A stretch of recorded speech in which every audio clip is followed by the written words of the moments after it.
நான் தேசிய கல்விக் கொள்கை புக்கு வச்சிருக்கிறேன்.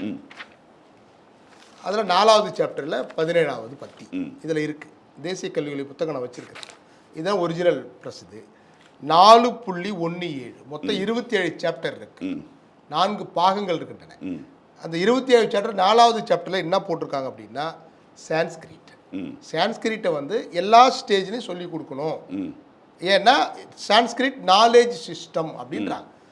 சான்ஸ்கிரிட் நாலேஜ் சிஸ்டம்னா என்ன அப்படின்னு புரிஞ்சுக்கிட்டா தான் இதுக்கு நம்ம ஆன்சர் பண்ண முடியும். அதில் என்ன நாலேஜ் இருக்குது அப்படின்னா, நிஷ்காம கர்மா இருக்குதுன்னு சொல்கிறாங்க. நிஷ்காம கர்மான்னா கர்மா கோட்பாடு. கர்மா கோட்பாடுனா என்ன? சனாதனம். சனாதனம்னா என்ன?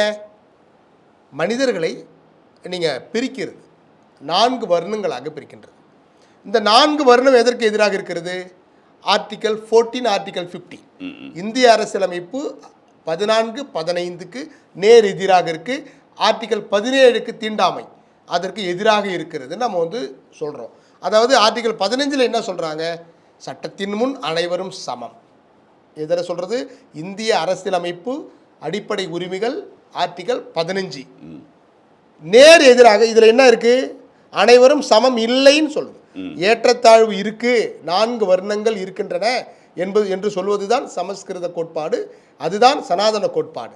அப்போ இந்திய அரசியலமைப்புக்கு நேர் எதிராக இருக்கக்கூடிய ஒரு கோட்பாட்டை நீங்கள் வலியுறுத்தி ஒரு தேசிய கல்விக் கொள்கையை நிறுவி நீங்கள் சமஸ்கிருத படிங்கன்னு சொன்னால் எப்படி படிக்க முடியும்?